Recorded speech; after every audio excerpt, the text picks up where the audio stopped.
मित्रांनो, काही वर्षांपूर्वीपर्यंत वेट लॉसचा एक साधा रूल होता. कमी खा, जास्त हालचाल करा आणि शिस्त पाळा. पण अचानक काहीतरी बदललंय. सेलिब्रिटींचे वेट लॉसचे फोटो व्हायरल होऊ लागलेत. मोठमोठे सीईओज जिममध्ये न जाताच फिट दिसू लागलेत.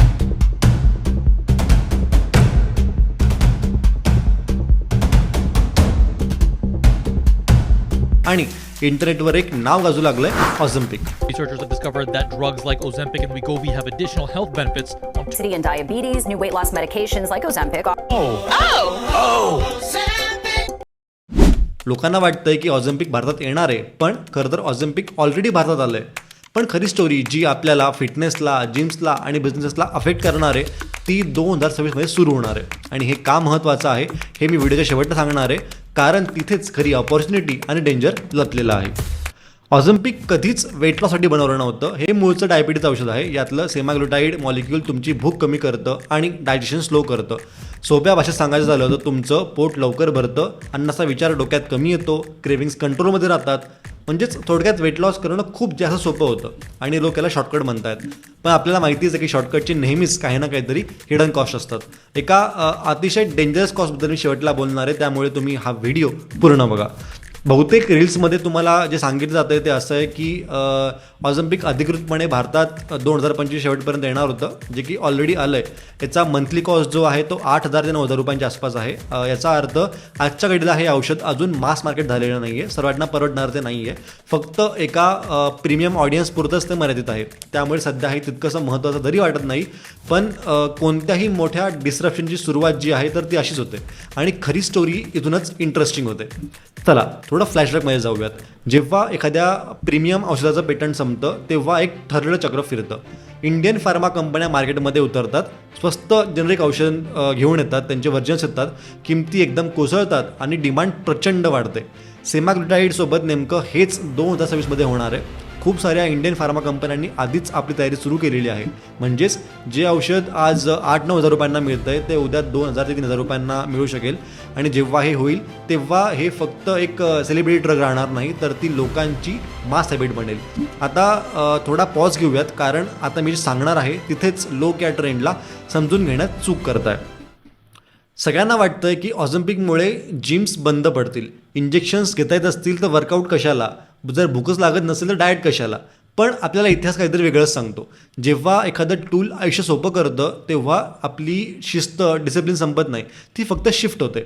मग यामध्ये फायदा कोणाचा होणार तर फार्मा कंपन्या, डॉक्टर्स, क्लिनिक्स आणि डिजिटल हेल्थ प्लॅटफॉर्म्स यांना खूप जास्त फायदा होणार आहे. आणि नुकसान कोणाचं होणार आहे तर क्रॅश डाएट विकणारे, 21 डेज ट्रान्सफॉर्मेशन चॅलेंजेस विकणारे, काहीही न करता फिटनेस करा अशा थाप्या मारणारे. पण फिटनेस हा कधीच संपणार नाही, तो फक्त इव्हॉल्व होईल. कारण यामुळे जिम्स, ट्रेनर्स आणि कॉन्टेंट क्रिएटर्स एकतर खूप मोठे होतील किंवा लिटरली कोलॅप्स होतील. आता एका कटू सत्याबद्दल बोलूयात. ऑझम्पिक वजन कमी करतं, पण वेट लॉस म्हणजेच फॅट लॉस नाही. जेव्हा तुमची भूक एकदम कमी होते तेव्हा वजनासोबत आणखी एक गोष्ट कमी होते आणि ते म्हणजे तुमचं मसल मास. आणि जर मसल लॉस झाला तर त्याच्यामुळे काय होतं तर तुमचं मेटाबॉलिझम स्लो होतं, एनर्जी कमी जाणवते, पोश्चर खराब होतं आणि औषध थांबल्यावर तुमचं वजन पुन्हा वाढण्याची भीती असते. ऑझम्पिक हा फिटनेसला पर्याय कधीच असू शकत नाही आणि हीच गोष्ट या व्हिडिओच्या सगळ्यात महत्त्वाच्या पॉईंटकडे आपल्याला घेऊन जाते. येणाऱ्या काळात एक खूप मोठा बदल दिसणार आहे. फ्युचर हे नाही आहे की जिम वर्सेस ऑझम्पिक किंवा डिसिप्लिन वर्सेस मेडिसिन. फ्युचर हे आहे की तुम्ही medicine plus strength plus habits या तिघांचं मिश्रण करून तुमचं हेल्दी हॅबिट तुम्हाला इम्प्लिमेंट करून लाईफ जगायची आहे. खरं तर जगातले स्मार्ट जिम्स ओनर्स किंवा कोचेस स्वतःला एक नवीन पोझिशनिंग करतायत की GLP-1 सपोर्ट फिटनेस प्रोग्राम्स, जे कोणतंही औषध प्रिस्क्राईब करत नाही आहेत, पण ते अशा लोकांना सपोर्ट करतायत ज्यांना आपले मसल्स वाचवायचे आहेत. फक्त ज्यांना बारीक व्हायचं नाही आहे, त्यांना स्ट्रॉंग पण व्हायचं आहे. सस्टेनेबल फिटनेस ज्यांना हवे आहेत. आणि इथेच फिटनेस एक रिटेन्शन सिस्टीम बनतं, एक स्ट्रक्चर देतं आणि तुमच्या सवयींना स्टेबलाइज करतं. हा तो एक बिझनेस इन्साईट आहे जो खूप लोकांना खूप उशिरा समजणार आहे. हे फक्त एका वेट लॉस पुरतं मर्यादित नाही आहे. हे औषध आपली मेहनत करण्याची पद्धत बदलणार आहे. जेव्हा एखादी गोष्ट सोपी होते तेव्हा लोक मेहनत करणं थांबवत नाहीत. ते फक्त मेहनतीसाठी नवीन पर्याय शोधतात. ऑझम्पिक तुमची भूक मारू शकतं, पण ते तुम्हाला कधी कॉन्फिडंट बनवू शकणार नाही. तुमच्यात शिस्त आणू शकणार नाही. तुम्हाला कन्सिस्टन्सी शिकवू शकणार नाही. आणि या गोष्टी आजही फिटनेसमुळेच मिळणार आहेत. त्यामुळे जे ब्रँड्स, जिम्स आणि क्रिएटर्स हा बदल योग्य वेळी ओळखतील तेच पुढच्या दशकामध्ये मार्केटला डॉमिनेट करतील. ऑझम्पिक हा फिटनेसचा कधीच शेवट आपण म्हणू शकत नाही. तो जस्ट एक फिल्टर आहे. तो मार्केटमधनं काय बाहेर काढेल तर fake motivation, temporary hacks, fake fitness promises आणि कुणा रिवॉर्ड देईल तर सिस्टम्सला, तुमच्या स्ट्रेंथला आणि लाँग टर्म थिंकिंग करणाऱ्या लोकांना.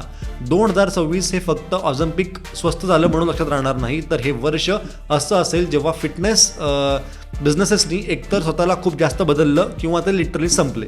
प्रश्न हा नाही आहे की ऑझम्पिक वाढणार आहे, तर प्रश्न हा आहे की ऑझम्पिक नंतरच्या जगासाठी तुम्ही तयार आहेत का.